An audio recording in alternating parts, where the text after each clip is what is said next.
Welcome to Two Balls and a Mic. We have a very special guest today.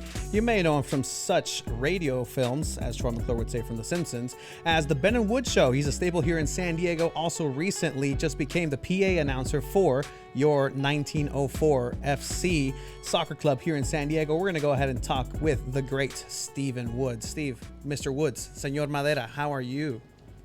I am great, man. Thank you guys for having me. I really appreciate it. I love it, man. So we've been trying to get you on, but now it's better than ever.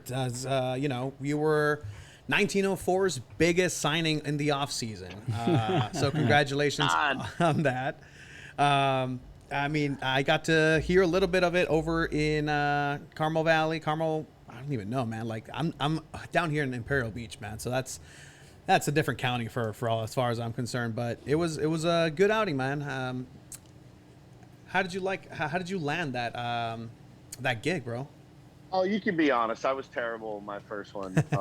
And I wasn't happy at all with my first outing there. But look, no excuses. Play like a champion. I had been sick. I actually called in sick to work on Friday, and didn't go in, and was like, man, of course I land this gig, and I'm like, I'm dying. I'm just like coughing. I got two kids, and both of them were like sneezing into my mouth all week. So I'm calling the game. I'm just doped on cough medicine, and it's a new thing for me entirely. And I was not real happy with the results. So it's fine. Look, everybody kind of sucks your first time doing anything. I mean, if you probably went back and listened to your first podcast now after as many as you've done, it'd make you cringe. Like, I heard a couple of old radio bits I did, 11 years ago. I was like, oh God, please. So, definitely some room for improvement. But the way that I got the gig, it was so random. I got a phone call from a guy that used to work at the Padres, and he does marketing for 1904. And he called me and he kind of pitched it to me, and I go, oh man, you probably got the wrong guy. I don't know much. And it's funny. I said, I am watching Ted Lasso like a psychopath. And I said, it's kind of like easing me in a little bit. And they actually said, look, I mean, that's kind of what we want. You have PA experience, obviously, with the SEALs. And let's put it this way. I knew way less about box lacrosse than I did about soccer. So, and that's gone really well. And so he just was like, dude, come out, man. It's pretty low key, as far as it goes. And he goes, just kind of get your feet wet. So I did. And I had a great time doing it. And, I'm looking forward to the next one. Of course, I told him too. I said, I'm going to be out of town game number 2. And he said, okay, well, can we get Ben in there? And I said, oh, yeah. So Ben is going to do Saturday night's game. And, there's a decent chance that they just want to hire Ben full time after Saturday, because he is like the biggest pro of all time. Well, I mean, there was, I'm going to say it's going to be stiff competition, because if we want to check the film on this one, right, courtesy of 1904, we can really run it back here if we want. Could you pick a more generic soccer goal call? Like, trust me, it was not my best. It will get better, I mean, that's all I could say. It's fine, man. Like, I was there live, and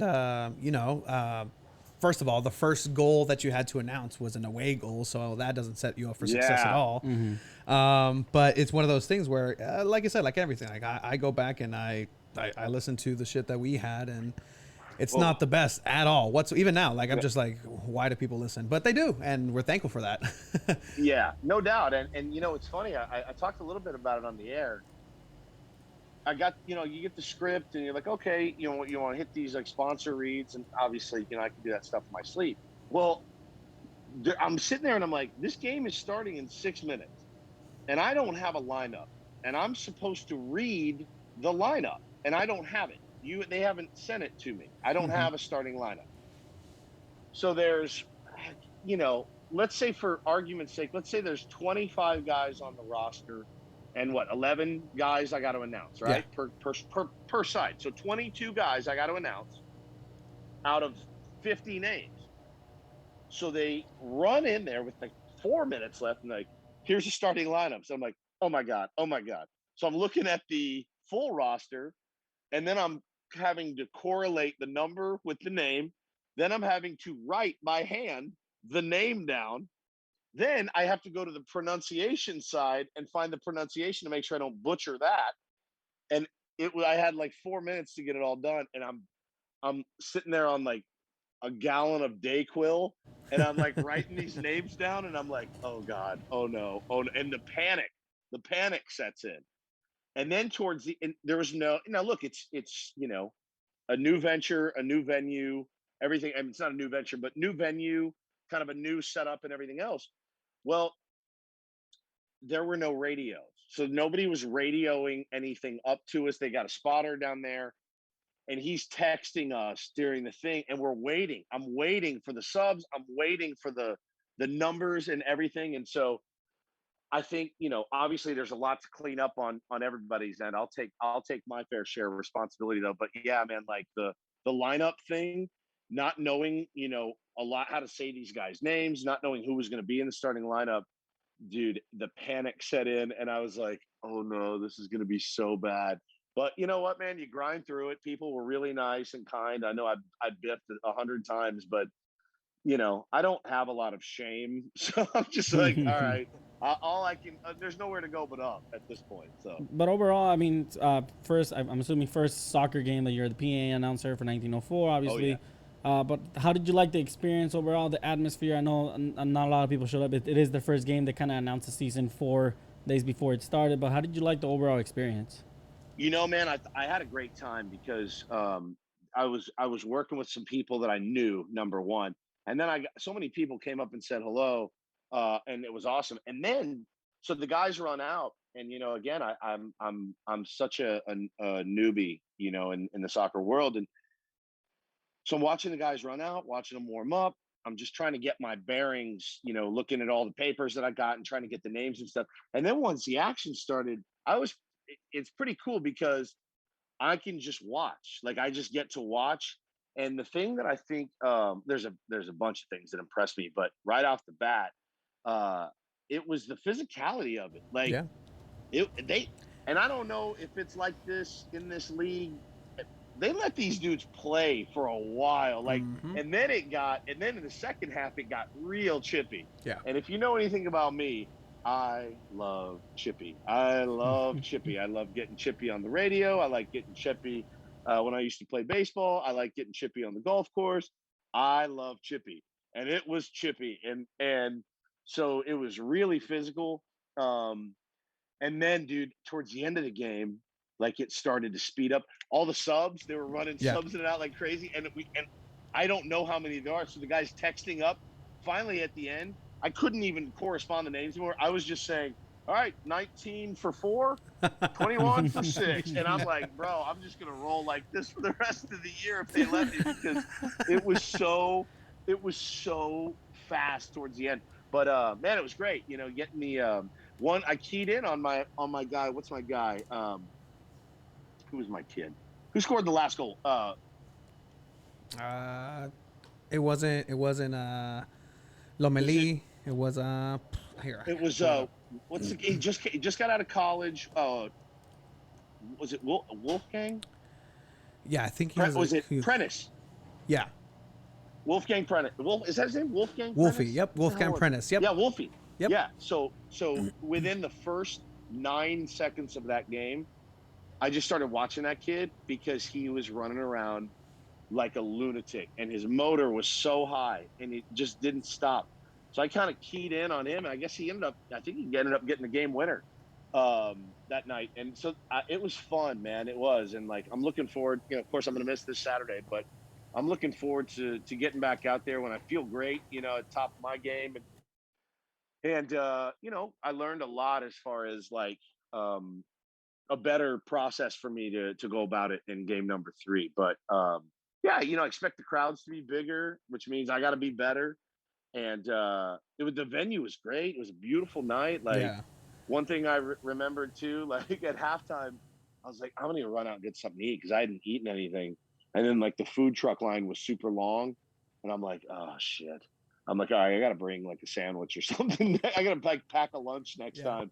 But no, man, it was a good match. It was the right amount of time. Like it was just it felt good, and felt like I got in a little bit of a groove until again like those substitutions started, and then I just went full panic mode. But man, it was I'm it's such an honor to be a part of it, and to be considered for that. And yeah, I mean, I know how serious people are about it, and I take it very seriously. Like my SEAL stuff, I knew nothing. I knew like so little about box lacrosse, and I went to one game, and I was hooked. And I bring it every night I go, and I look forward to doing that for 1904.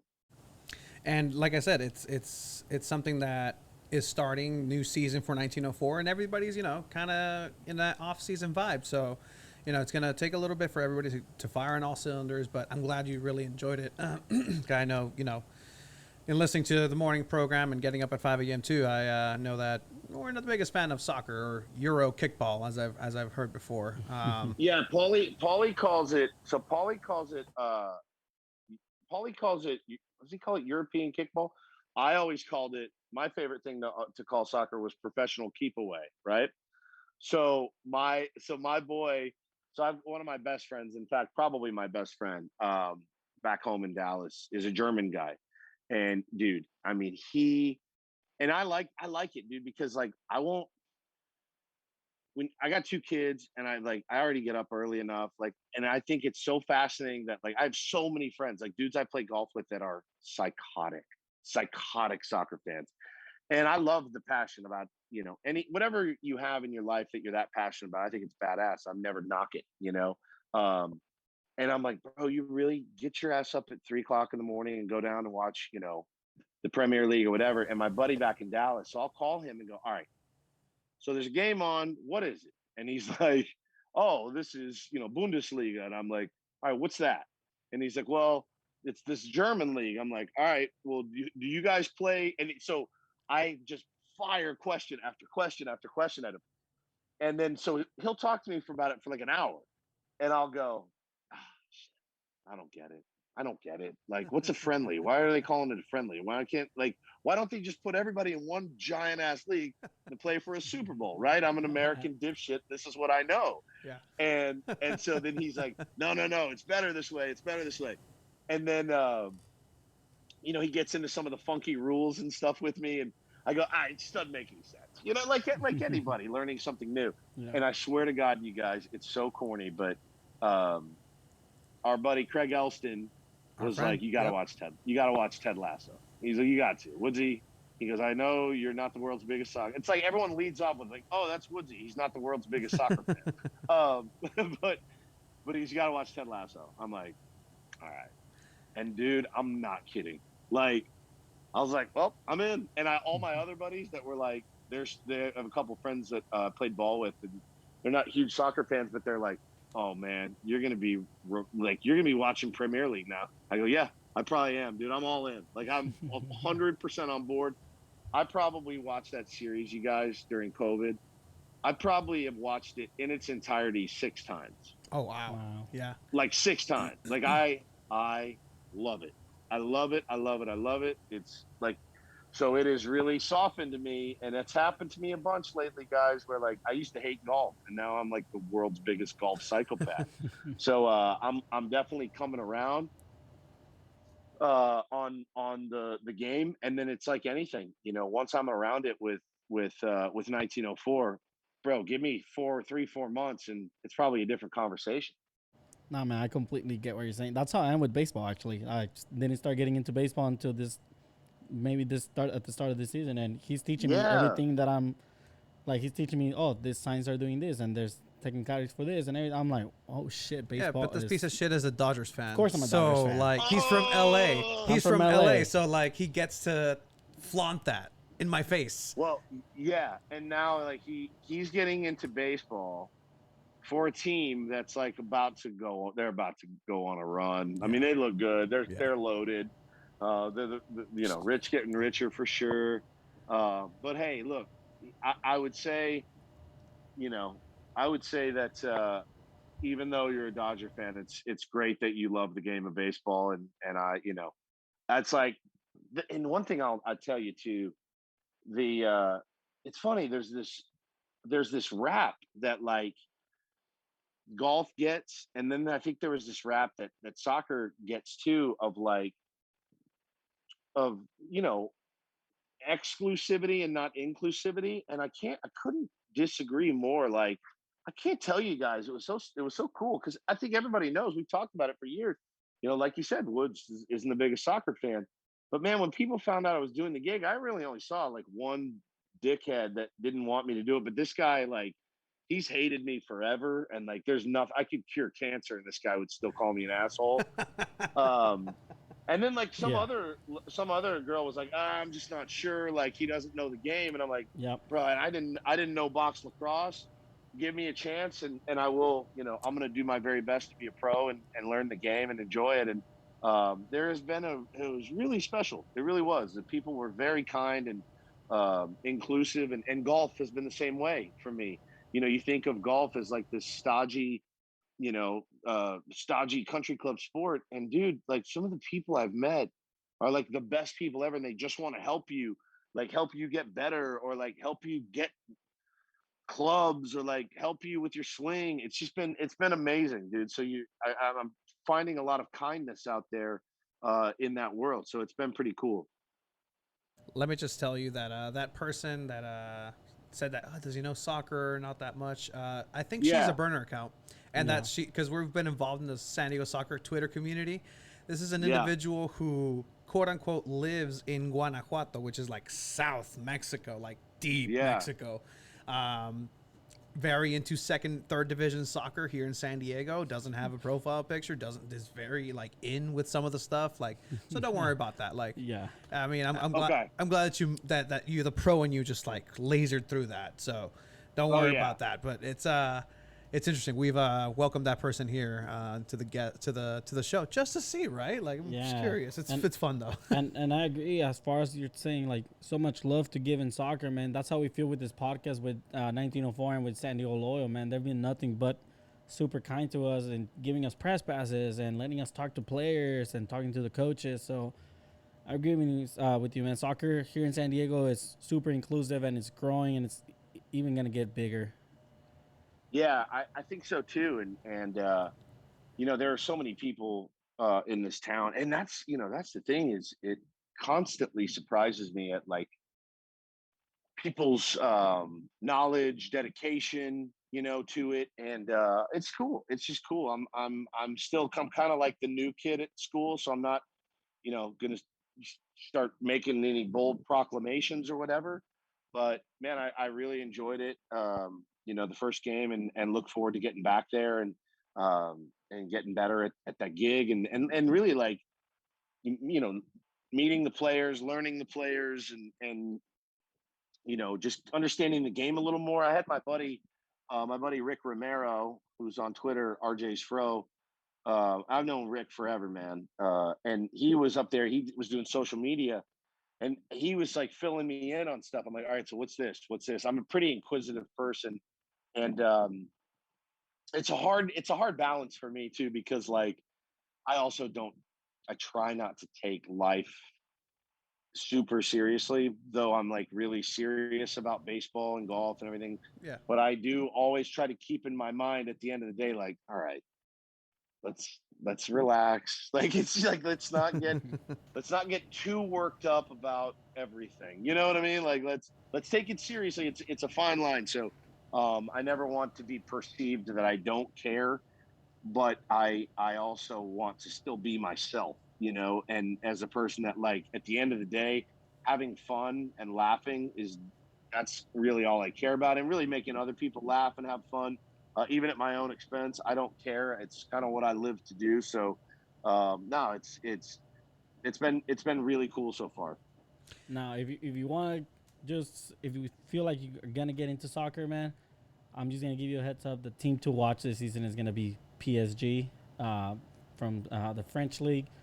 They Yes, just signed yeah, getting Messi, Messi. Yep, so I they got have literally like the this. whole scoop. Exactly, they got the biggest stacked team that's ever been in professional soccer. So just a heads up, kind of keep an eye out on them. No doubt. And so I had my buddy. I go, all right. So I called him. I called him Saturday before the loyal match, or the. This is the second time I've done that. Shit. Thanks. Somebody said it to me in the booth the other night, and then Yeah. you just said the loyal, and I just like, God damn it. It's Edit all that good. out. San Diego. San The San Diego, Diego man. team. The team from San Diego in black and San white. Diego. It's the second goddamn time. So I called him before the 1904 match, and I go, all right. So Phil, like I said, I was out Friday when all this shit kind of came down. I was sick, and I was home, like, sleeping all day, and I go, all right, walk me through this whole thing. And he goes, all right. And like, he laid it out for me for like an hour. And I was just like, I can't imagine, making that much money. If you're making that much money, think about what you're generating, and then for that team to, lose him and just his impact, his impact on everything, like a worldwide impact. It's hard for me to wrap my head around. And what a fascinating story. So it's interesting too. So one of my favorite bands of all time, I'm a little bit older than you guys, is Oasis, and they're I love the Oasis, brothers. yeah. Me too. And Liam Gallagher is like my hero, and he is a big Manchester he's City Man fan. City. Yep. Yeah, he's Man City guy. And so I think if my buddy told me correctly, Man City was in the mix. Yeah, so it was Messi's old coach that Right. kind of brought him Pep. up. His Yeah. Pep, yep, he's over there. So that Yep. was a thing. So I'm really glad But- they didn't get him. yeah, they just splashed $100 million on another guy, right? So that's Right. what they're doing, and they could have done it, but it's some wonky rules. But I'm glad he didn't go, because in the domestic English league, we're both fans of rivals to Manchester City. So I'm really happy that didn't happen at all. Who's your team there? So I got Chelsea over here, European champions, who won what you would consider the Super Bowl of European club Yeah. championships. He goes for Yep. Manchester I go United. for the other Manchester. Which, if I was to say, United, yep. Let's see. I'm trying to think of they've been on a That's like the rebuilding Dodgers, process, right? kinda in a sense, more yeah, like it's just it's been a lot of rebuilding for like the past 8 years. 8 years. It's more like the Cowboys in a sense, where like Yeah. the last time Okay. that they won was like 2 generations ago, Yeah, and yeah. anything meaningful. Right. Yeah. Exactly. So Yeah, I watched Chelsea. I watched some of that game because again, like I'm weird with everything. Like I'm just a weird person at how I consume things. I typically, if somebody's like, you guys got to watch blank, I'm like, all right, I'm gonna give it some time. Oh, you got to listen to so and so. I'm like, I got to give it some time. I got to do it. I got to do everything at my pace. And like I have buddies that like tip me off, like, hey, Woodsy, put on this. It's Premier League or it's Bundesliga or it's the Mexico, the USA Mexico match, like all that stuff. Like I'll tune in from time to time. It's just like my whole life is just this schedule that revolves around the Padres, because that's kind of our bread and butter, like Yeah. you said. And it's just like my whole life revolves around that. It's almost like, oh man, I have to like go make time for something else. I asked Ben, and I have to be like, hey, what time's the game tonight? Like it's so embarrassing, but like I kind of need my hand held a little bit. I need like somebody like pushing me and be like, hey, just a reminder, this game's on. You're gonna want to watch it, and here's why. And it's weird because that's actually kind of part of my job to do on the radio. That's why I have Ben. Yeah, and I've heard you say before, like, when you started with Ben, you were just watching everything, and then that just kind of took it's kind of slowed down. And even for us, like, I was trying to watch everything, especially when the pandemic started, when there was nothing, which I commend everybody. I've spoken to a couple of radio personalities throughout here in San Diego, and just commend everybody on being able to fill 3 hours, however, depending on the station, of morning program with no sports. It's the it's the first time in history, in sports history, where that's happened. It's the first time where you stop and you don't have nothing to look forward to. There's nothing happening, but it's the first time also where you can look back, right, and just have a palette of whatever you want to talk about from since sports started till now. So commend anybody in radio who did that. And we also Thank actually you. started this podcast during the pandemic. So sports died. So what a better time to start a sports podcast. Yeah, there was a lot of that going around, and there's a lot of people whose lives changed, and the paths of their lives changed dramatically, and they had to get off a certain path that maybe they had just gotten into, and I was so thankful that we got to do a show and kept our jobs as hard as it was. I get this. My favorite message to get is like, dude, the pandemic was hard. Thank you guys for at least I could count on you guys every day, like being there for us. And even though you didn't really know what you were doing, we were all in it together. And it's so true. And I used to spend hours a day on the phone with Paul, trying to plot out the show. Ben still has his other job, and not that he doesn't care, he absolutely does. But it was like, all right, man, sports is gone. Sports is your thing. This is my time to shine and kind of help carry us through. And dude, I was so proud of my guys and our team and what we did throughout that, because it was it was gnarly. Like I wore out a path between my deck and my backyard, just walking and talking and walking and talking, walking around the block, talking to Paulie about, all right, what if we did this here? And let's get this person on. But man, I looked at it as an opportunity. Ben, I think, got a little panicked because he's like, I'm the sports guy. And I'm like, dude, you are so much more. You're so much more than that. And he really, shined a lot during that time. And I'm just proud of I'm proud of that work. I really am. And as scary as it was, and we got through it and got baseball back, and then everything started coming back a little bit. And it was like, all right, I think a lot of people, we all said, oh, dude, it's just going to be pure joy when sports comes back. And then you watch sports for like 2 weeks, and you're like, oh yeah, I remember why this sucks, because we got our ass kicked today, and this guy sucks, and this guy's overrated, and and then you start to remember the pain and the suffering that sports brings, and you're like, oh shit, maybe we can go back to talking about bread and having fun in the morning and like all those things. So, but no, dude, it was a challenge for sure. Yeah, no, we all hated watching Korean baseball for those Oh, like dude. 2 weeks. Like it was. I watched it for 5 minutes. I was like, I can't do this. No, I'll tell you the worst thing ever. And it gives me PTSD to talk about. But when my boss was like, all right, we're going to play these games on PlayStation simulated, and we're going to have you guys commenting on them. And I just remember, I would remember we streamed them on like Facebook, and it would be a Friday, and I'm exhausted because I've just created 20 hours of fresh morning radio content with no sports. I'm exhausted. And I like the show would end. All right, talk to you guys Monday. I'd get in the car and be like, and then I get home. I had a baby and a pregnant wife. And he's like, hey, I need you to log on and comment along to this streamed PlayStation game. And I'm like, I would lay in bed and be like, this is the worst. I was like, this is the worst day of my life, commenting on this streamed, fake, simulated PlayStation game.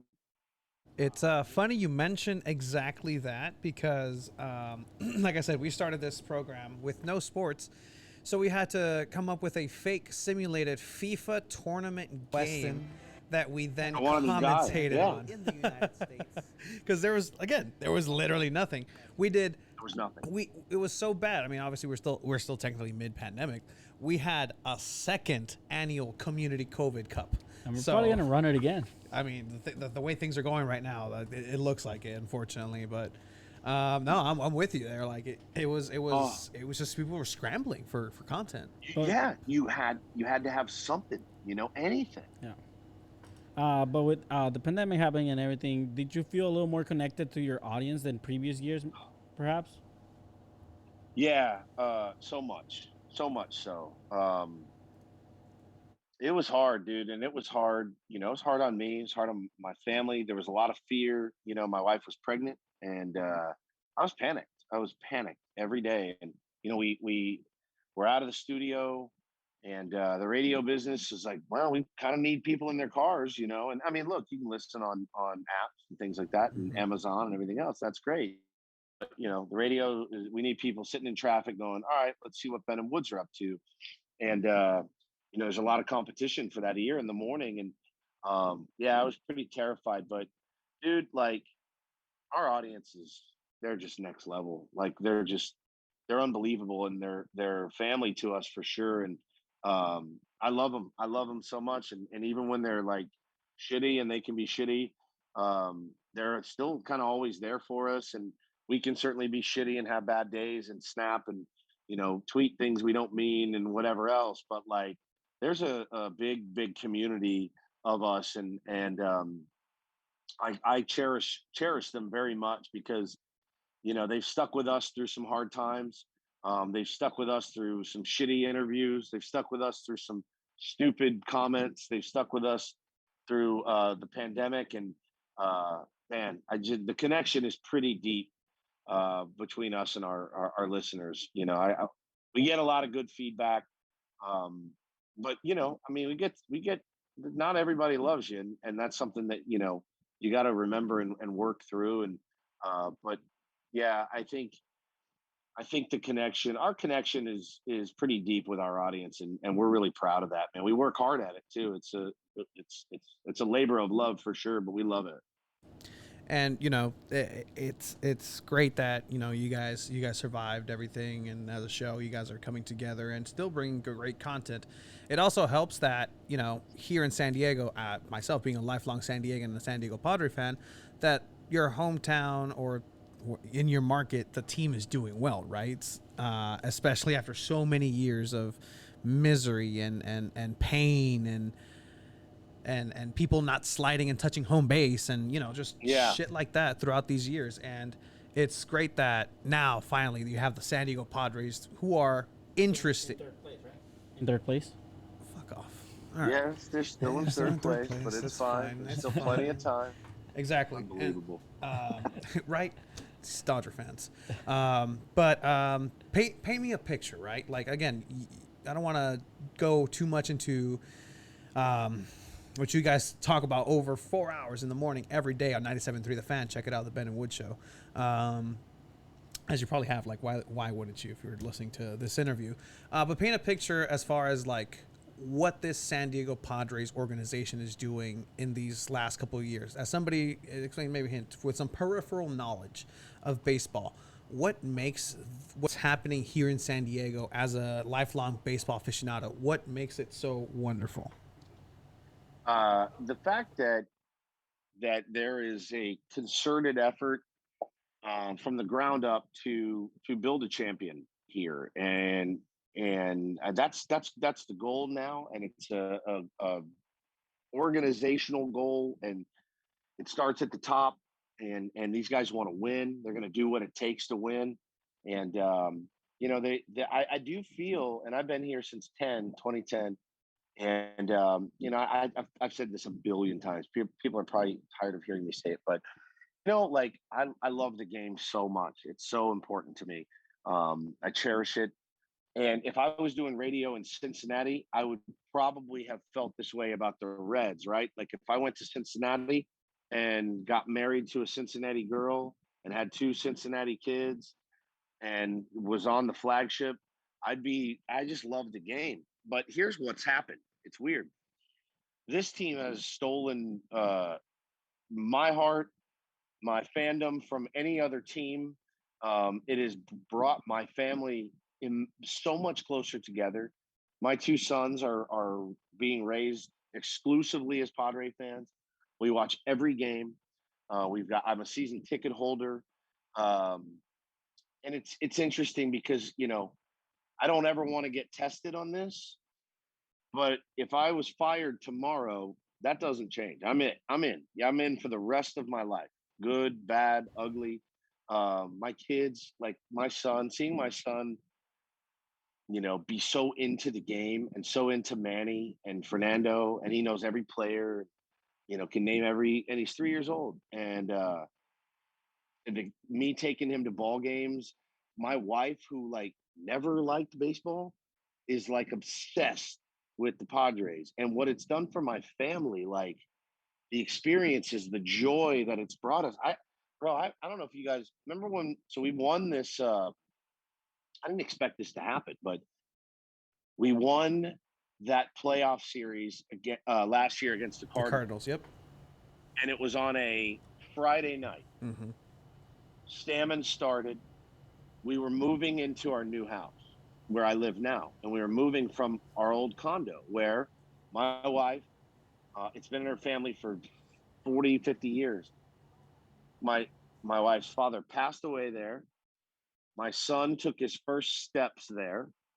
That's where we, started watching games together as a family, learned how to walk there. Um, then they won that game, and then we went on the air the next day because they won, and it was a Saturday, and we like went into work. And man, I broke down. Like I broke down crying. I'm like, dude, Yeah. it was so special. Like we're watching the last game in our place. We're moving into a new house. We got another baby coming. I saw the joy in all the people's faces, and a new chapter. It was like turning the page. It was wildly like emotional, and that's what it's done, man. Like for the city, the Chargers left, and it's been terrible. That sucks, but the Padres have just stepped in and said, it's our turn, and we're not going to mess around, and we're going to bring a championship to San Diego, and I firmly believe that they will. And they, like I said, man, they got four fans over here, like super fans for life now. I mean, my dad raised me a Yankee fan. That's who he rooted for, and his dad rooted for. And I mean, I still get people like bust my balls for it. I'm like, I mean, I don't care. I didn't live here. I wasn't born here. Yeah. Um, and I don't even give a shit anymore. It's the weirdest thing. And like I said, I don't want to be tested on this, but if tomorrow they fired me and said you're out, and or I go to work at another radio station that's not the Padres flagship, Mm-hmm. nothing's changing. Yeah. Nothing. I'm Yeah. like still gonna like nothing changes. I think people don't buy that, and I'm like, bro, you don't know me. Like this is in our DNA in this house, and that's just who we are now, and it's great. It's great. They've brought us so much joy. And yeah, like if anybody who does know you, like you do have a great relationship with baseball itself. So much so that I know you were playing regularly Yeah. up until recently, and even then, I know that after a good game or a good play, that you would call your pops, right? Just let them know, hey, this happened, this happened. You, off the top of your head, man, what's the most excited phone call that you ever gave him, or like the most wild play that just had to, tell your dad like this just happened? What's like the best phone call for that? Oh man, like when I was playing. Yeah, and then even in the adult leagues, or it could have been last week. Yeah. Like, what's the best? Like, yeah, So I put together my service is cutting out a little bit, so I'm gonna try to find a better spot real it's all quick. good. You guys still hear me? Okay. Yep. Okay. So I'll tell you what, man. I put together this ragtag bunch of dudes and about 25 of us, and we went out to play. We went out to play this tournament in Arizona, and they call it the World Series, right? Hang on. As Get this set American up here. sports do, yeah. Yeah. So they called it the World Series, and we go out there to Phoenix, and we're playing in the division. Um, it's the 18 division, so it's the youngest kids, and it's open, meaning as long as you're above 18, you could literally, if you wanted to bring Garrett Cole out, or if you wanted to bring Blake Snell out and he wanted to come pitch for you, he could, as long as he was over 18. So we get in this division, and we had won the World Series the year before in the 25 like double A division or whatever. But we played open, and it was the toughest one. And so like we go out there, we win one, then we start getting our ass kicked, and then we get our ass kicked some more, and then we like back into the playoffs, and we have to face this team of like they're probably 20 Dominican dudes. All of them were like 6'4" and above. All of their pitchers threw 90, 92, and I got this ragtag bunch of dudes out there, and we kicked the shit out of these guys. We kicked the ever loving shit out of them. They were called the Bip Owls, and we beat them. And to watch the look on their faces as like all my scrappy dudes just like stole extra bases, stole extra bags, clutch hits, barreling balls off their pitcher that just threw smoke. And then when we won that game, I knew, all right, we got one more tomorrow for the championship. We won that series. We won our second World Series. I mean, I was called my dad, and I was damn near in tears. I was like, I can't. I go, Dad, you would never believe like what we just accomplished. And so that's one of my like fondest moments ever. And like just driving home, going out with the guys that night and like raging in Arizona, like, oh my God, I cannot believe we beat these guys. And we didn't just beat them, like we beat the brakes off. We like hurt their families. It was amazing. Yeah, it was great. Like we took their souls that day. That's what they get for being from Arizona, right? Yeah, exactly. That's exactly right. Like everybody pretty much there lives by choice. I don't understand that. Yes. Or work or something like that. Yeah, like why would you live in get Arizona? a better job? Fucking takes you to Arizona. All right. Yeah, for San Diego, like we hate Arizona. They're at least for San Diego, like they're like our rivals now. But just how you're passionate about baseball, we also know that you play a little bit of guitar. Oh. Yeah, I do. So, do you have like a favorite song that you like to play, or something that you like to stick to? Your go-to, like the go-to riff. When they give you a guitar, you're like, "This is the go-to. This is my best song I can play." My best song.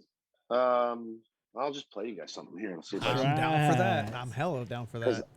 I gotta, because I need to put it in my hands and see kind of where I'm at for the, for the night. So it definitely varies. It's an exclusive right here with Woods. Yeah. All right. You guys hear me still okay? Oh, yeah, we hear you. Definitely. You're gonna see him at the Shell in the Embarcadero soon with an acoustic. There you go. Right. So I just usually like I don't I used to play and sing a lot, and now I just kind of finger pick. So I'll just do like a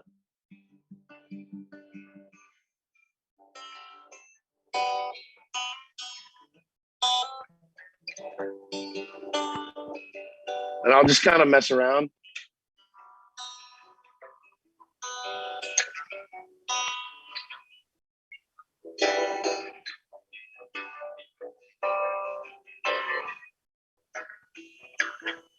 And so, yeah, it really nothing. I try to learn songs, I'm like, oh, I like that song. I'll try to learn, riffs and stuff. I'm just never been a good lead player. I can't really like riff very much. Like, but I can play the shit out of chords. Like, I can play rhythm. Yeah. But all right, I'm trying to think of a riff I know.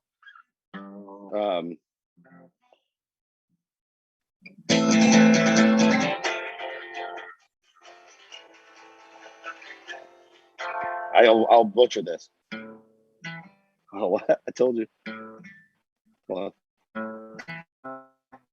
see, I cannot play lead. I'm terrible. I'm a terrible lead player. I mean, I think every guy that picks up a guitar like learns Pink Floyd.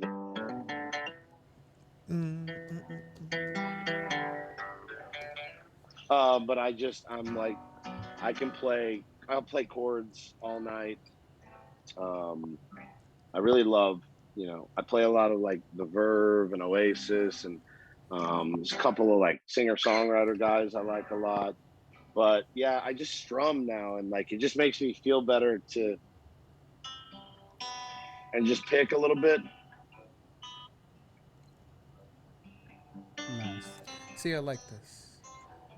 You should see. This is. I think we found it. Next 1904 gig you have. You bring the guitar and just start finger picking. Just say, "Here comes number 4, Ozzy Ramirez." Dude, I could probably finger pick better than I can call a soccer game right now. But hopefully, finger picking with practice.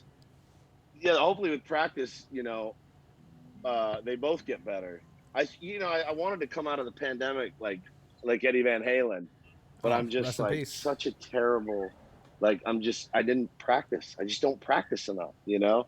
I'm gonna get that riff. Hang on. All right. All right, hold on.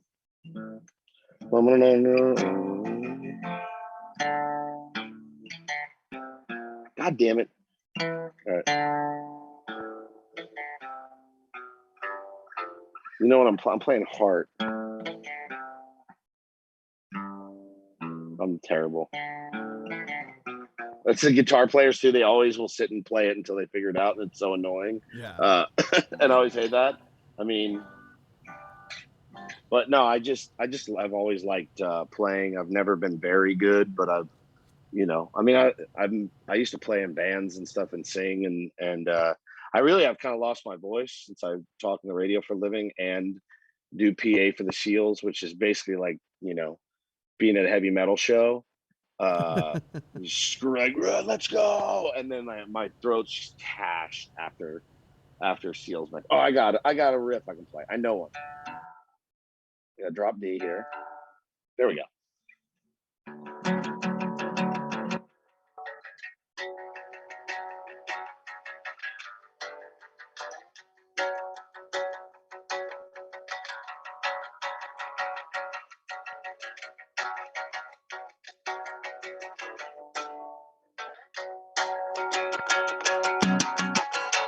There you go. That's Bro. like all I got. What do you got?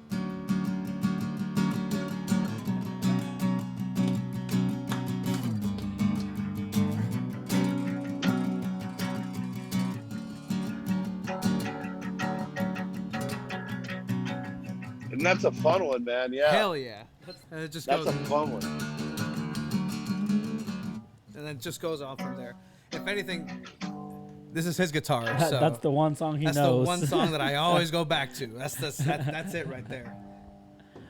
Yeah, dude. It's the only thing I I need to got tattooed on myself that's- too. The Foo Fighters heart right there. Oh no shit. Yeah, bro. 100%. That's insane. That's insane. Literally, that's like if you were to ask me that question, hey, what's the riff or what's the when you get a guitar? That's it. Like, Yeah. it's Everlong. Yeah. His next look at and that. last, That's- his next and last tattoo is gonna be the Padres logo once they win the World Series. Oh yeah. hey, that's the dude, next I'm step. with you. I'm with you. I think the whole city should get Padres logos when they win the World Series. That's true. It's that, and then when Mexico wins the World Cup, but Yeah. you know that's Yeah. That's never gonna happen. that's for never us, gonna but, happen for us in our generation. Yeah. Oh well. Oh, bro. But no, it's fantastic. I Thank you. No, 100%. Like it's, I know it's something that you're also passionate about, and you know, I've been listening Yeah. to your stuff way back when you were the sports guy with ¿cómo se llama este vato? Mike. Mikey. Yeah, Mikey. So you know, it goes way back. And how did that help you? How did that help you? Knowledge of and love of music help you to translate into sports talk radio, if at all? You know, it's funny, dude. I love radio. I like sports. I do. I like sports a lot. But I love radio. I love it. I love the live microphone.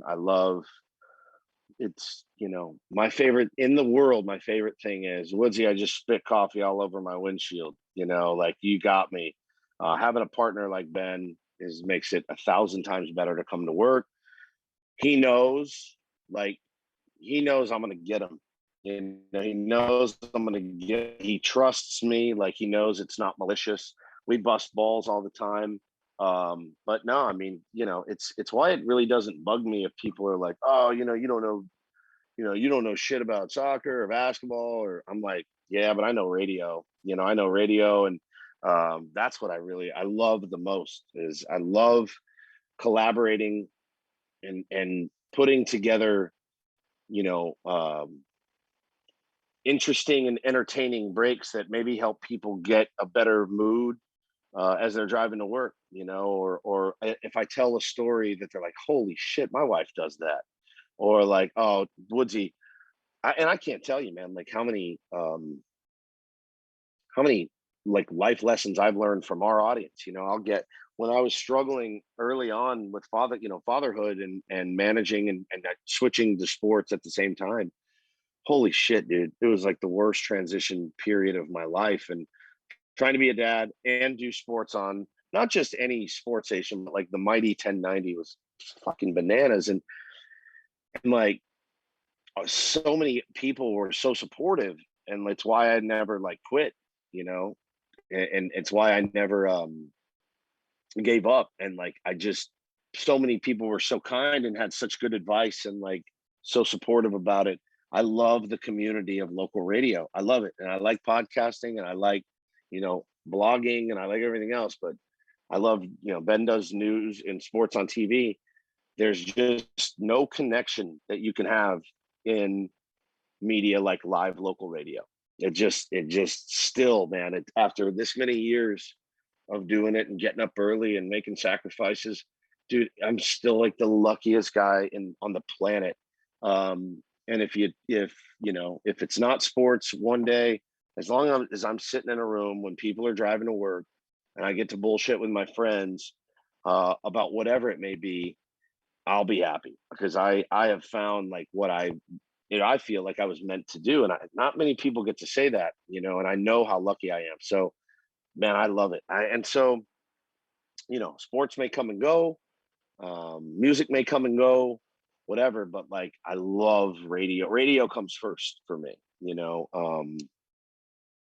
the medium. I still love the medium so much. What has been one of your all-time, like, just it comes again top of mind, best / worst corny radio commercials? Like I love Ooh. 2 a.m. Like, are you in a divorce? Is your wife doing this? Then call us, the law guys, and we'll take care of you guys. So I had, I loved this. First of all, I love doing spots with Ben. I love doing tandem spots. He flubs in a spot, and I'm like, "What did you say?" And nothing delights me more. And look, like I'm sure I'm there. We actually have had clients be like, "Hey, we need, you need to take this serious." I'm like, "You're advertising on the wrong show. Yeah. Like you're just not on the right show." So any like live tandem spot we do, we always have fun, and I really enjoy doing commercials with him just because I love him and I love working with him. So any, like when we used to do Doghouse and stuff, and he would, he'd be talking about, getting wieners, and I'm a fucking kid, dude. I'm like a 6-year-old. I laugh at farts and dick jokes, and Ben, talking about, he's had a few where it just murders me every time. And then like worst commercials, I haven't had like ones. I mean, look, we've all done it in this business. You've endorsed things and you've been like, what like, what am I doing? Who is this for? Like, and sometimes these big like national companies will come in and they just need a voice, really. Yeah. Like they just need a voice. And I'm like, I did one for some automotive refrigerant recycling thing. And I was like, what the fuck is this thing I'm doing? And it was pretty recent. Like it was recent, and it was a national thing. It came down. They're like, do you want this? And I'm like, all right, what is it? Like, well, they really like your voice and how you do spots. I'm like, okay, well, what is it? And they're like, well, if it's this can and there's this recycling center and you can take it back and I'm like, what? Oh my God, what have I done? And I'm on the air like, hey, if you work on your car and you've used this can and you're sitting around, you can get $10 for it by taking it to this location. And dude, it was on for like 2 months. I had to do it. And I'm like, all right, like maybe I helped somebody make a little extra cash. I don't know. It didn't really feel like a fit, but they liked me and they wanted me. And I was like, I mean, okay, who's going to say no? So that was it. That's great, man. But as we start wrapping it up a little bit, I know it's probably past bedtime for your kids already. We do have a golden ticket question that we like to ask, and for you, okay, you get 2 answers as well. Only person that's allowed 2 answers. Yeah. So you get a golden ticket, Willy Wonka style. It takes you to any live sporting event from the past, present, recently. You can't do future, but any live sporting event that you wish you could have attended. What sporting event would that be? And for the second one, live concert show that you wish you could have been there. Um, Live sporting event that I would have liked to be at. God bless. I mean, for me, like obviously, it's such a. You know what? I'm gonna surprise everybody here and say I'm gonna surprise everybody and probably say Tiger Woods at the Masters when he won it. Oh shit. Um, Nice. that like the last one, you know. Yeah. Being there, like I just have such a newfound appreciation for golf and him. And had I been able to be there at a prime position to watch that, as I watched it on TV and like cried, you know, watching that. I mean, look, it was only a couple years ago or whatever, but um, yeah, that would be it. I think. I mean, I've been to like my dad and I, we watched the Yankees win the World Series in Yankee Stadium. We were at the last game in 1999. I mean, that was pretty special, you know, to be there with your old man and watch your team at the time Hmm. win a World Series championship. It was pretty cool, and it's so funny too because like he doesn't even bust my balls now about like not watching the Yankees, and he probably watches and cares more about the Padres because he listens every day to our show, Yeah. and like he gets it because he's a dad and he's like, oh no, that's you and your son's thing. Like the Yankees was our thing, the Padres will be yours and Bo's and Taylor's thing. So he totally understands it. And we funny, we used to talk about the Yankees all the time, and now all we talk about is golf. And so that's been pretty cool to bond with him over that. And then I think a concert that I could go back and see.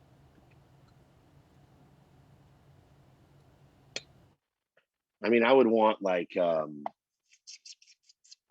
probably want like a Zeppelin in their prime type Nice. situation. Um, you know, just like the ultimate rock and roll band. So I think Zepp in their prime, you know, maybe like on the like Houses of the Holy or Hmm. Physical Graffiti, somewhere around there, just watching like the best four dudes in the world at what they do, Yeah. you know, go up and play for 3 hours. And I've been to some incredible shows, and I don't know. Also, like maybe the first Coachella would have been pretty sick. I think like Rage was at the first Oh one. shit. Yeah. Yeah. Yeah. Yeah. Um, yeah, like that would have been sick because you go to Coachella now, you literally don't see a guitar It's all anywhere on Pretty the synths. much, premises. yeah. I don't think you're allowed to bring a guitar on the premises anymore because it's all DJs and stuff. So, but no, I think maybe like first Coachella would be pretty sick, first or second, or like Zeppelin in their prime for sure. Nice. I I love love it. it, man. Yeah. Well, I got one last question, actually. You know, I just curious. Again, I also am a Radiohead, and I love radio, I love terrestrial, Radiohead too. FM. Radiohead is great too. Oh, AM, AM radio, FM radio, love it, man. yeah, You know, as somebody who came up in the game as you say, as a fan, as you were a salesman, then moved over to Las Vegas, had a terrible time, moved over here to yep. San Diego. What do you want your overall legacy in radio to be? Like when you look back at it, like what would you want your radio legacy to be? It's a great question. Uh, yeah, I think about that sometimes. Yeah, I'm not the best interviewer in the world.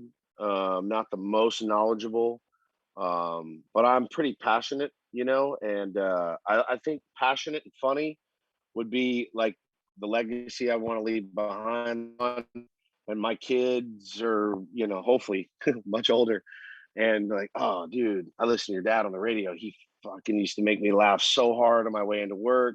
But I think, you know, I think empathetic too, and somebody that's willing to share a lot of their life. You know, like open book type. You know that is important to me. But overall, man, yeah, like Woodsy was super passionate, passionate and funny. I think would I would love that to be my legacy. Obviously, it's weird to like tell everybody you want to be considered funny, but yeah, I mean, I think if people said that about me when I died, I would be pretty happy. I mean, and honestly, I think you've done a great job of it so far, bro. And, Thank you guys, man. fantastic. I appreciate it. So, as we go ahead and wind this down, I want to go ahead and once again say thank you. Please stick around. We're going to go ahead and do a little wrap around after we stop recording, but please let everybody know where they can find you, listen to you, and anything you might be up to, man. Yeah, so we're at Ben and Woods on Twitter, on Instagram. You can check us out every morning. Download the Odyssey app if you don't have a radio or Amazon or whatever. But yeah, it's Ben and Woods, 97.3 The Fan. We have a lot of fun every day. You're not going to get a lot of hot takes and things like that. We're just passionate guys that really enjoy spending time together and busting each other's balls, and that's what you'll get. And I really appreciate you guys having me on. And really, for me, I'm going on vacation Saturday, so I'm unplugging for like a week. So nobody bother me for like a week, and then I'll be back and you guys can have me all to yourselves again. Hell yeah. You enjoy that time off. You deserve it, man. Thank you guys. Appreciate you. All right.